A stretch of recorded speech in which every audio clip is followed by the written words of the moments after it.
YouTube channel, and for today's video napo diri sa among gitawag og they call it coconut wine.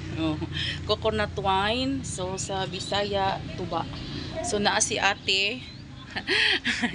Ay ate, thank you. So tagpila po na inani te na inaning 200 ang kini 300. Okay. Ready na ni siya. Mas bahal ang ano. So, ato naman ni siyang ready na siya. Ano no?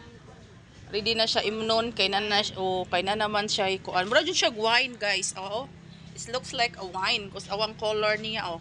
It's really brag siya. May pagka-black. No? Naharap siya. Oh. So, mo ni siya ang, saan itaw ka niti? Mo ni siya fresco. Oh. Tuba ni siya. Then murag ka ng fresh pa siya, fresh then this one murag na stock na ni siya no, kini siya bahalina. They call it really coconut wine. Kay look at the color, grabe yung color no. So mana siya.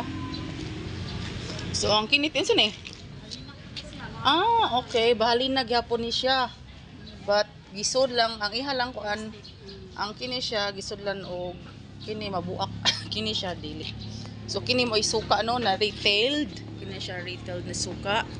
Ya kini pong kang ate same ra pud no. Oh, same ra pud. So katong nangita og kuan tuba. Ari lang mo sa may sa Trinidad sa likod sa may kilid ay sa may istaan.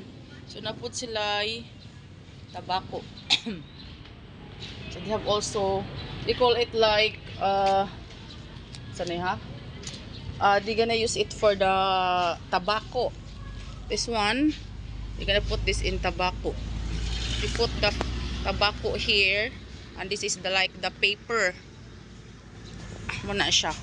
Muna gitawag og I don't know what to call it in English, but kini siya moray paper na ibutang imhang tobacco anhi. Okay?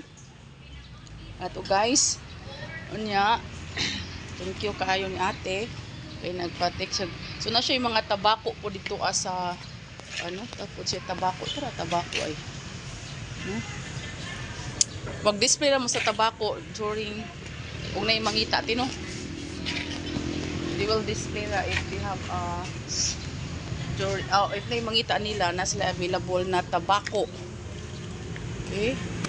Okay, thank you. Thanks for watching. See you on my next video. Bye.